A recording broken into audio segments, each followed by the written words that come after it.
I didn't sleep that night, not because I was scared. At least that's what I kept telling myself. I sat on my bed scrolling through old photos until almost 4 in the morning, trying to make sense of what I'd seen. The comments on Instagram, the unanswered calls, the messages that wouldn't deliver. The fact that people seemed absolutely convinced Tolu had died 9 months ago, and yet I had spoken to him less than 12 hours earlier. Eventually, I convinced myself there had to be a reasonable explanation. Maybe it was another Tolu. Maybe the comments were some strange misunderstanding. Maybe somebody hacked his account, or maybe I was just tired. People don't come back from the dead. That's not how life works. By the time morning came, I had almost talked myself into believing everything was normal. Then somebody knocked on my door. 3 slow, deliberate knocks. I looked at the clock. It was 6:17 a.m. Who visits people at 6 in the morning? I stayed still. The knock came again, the exact same rhythm. I don't know why, but immediately I remember what Tolu has said. Don't open your door for anyone today. My chest tightened. I waited. After about 30 seconds, whoever it was stopped knocking. No footsteps, no sound of someone leaving, just silence. I stayed where I was for almost 10 minutes before finally gathering enough courage to walk toward the door. I didn't open it. I looked through the peephole. Nobody. The corridor was empty. I opened the door a few inches. Nothing. No neighbor, no visitor. I closed the door and laughed at myself. I was letting a strange phone call get into my head.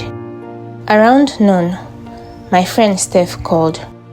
I hadn't told anyone about the call yet. I figured if I said it out loud, it would sound ridiculous. But the moment she answered, she said, "You sound strange, what's wrong?" So I told her everything. The call, the running, the Instagram comments, the birthday card, the cinema tickets, everything. When I finished, there was a long silence. Then she asked a question I wasn't expecting. "Wait, how often have you actually seen Tolu this year?" I frowned. "What do you mean?" "I mean physically." I opened my mouth, then closed it again, because suddenly I wasn't sure. I remembered phone calls, messages, voice notes, long conversations, but actual meetings. I could clearly remember the cinema. I could remember my birthday. I could remember dinner. Yet when I tried to picture those moments, something felt wrong, like trying to focus on the dream after waking up.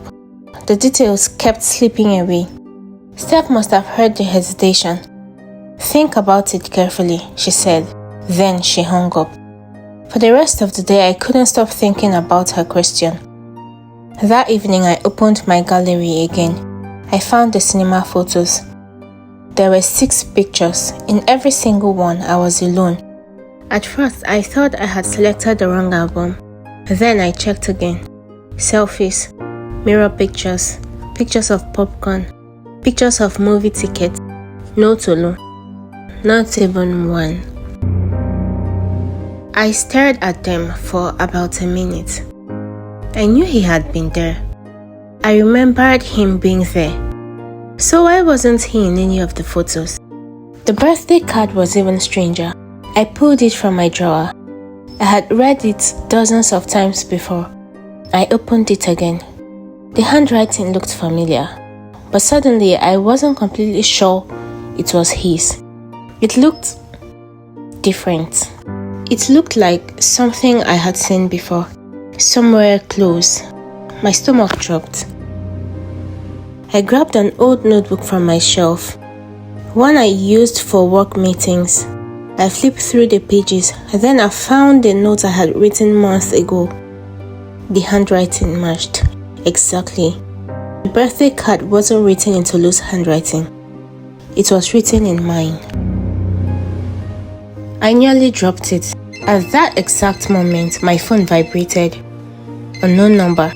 For a second, I considered ignoring it. But then I answered. "Hello." Static. Heavy breathing. Then a voice said, A woman's voice. Old, weak, almost whispering. She said, "He's trying to remember." I froze. What? The woman sounded frightened, terrified actually, as if she wasn't supposed to be speaking. "Listen to me carefully," she said. "You have the wrong person." My throat went dry. "What are you talking about?"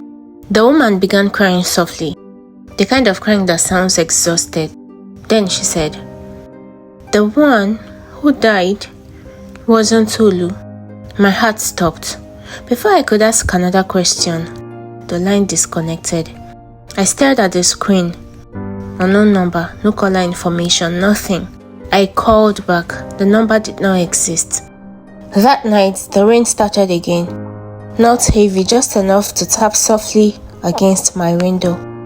I remember standing there watching the water slide down the glass, trying to understand what the woman meant.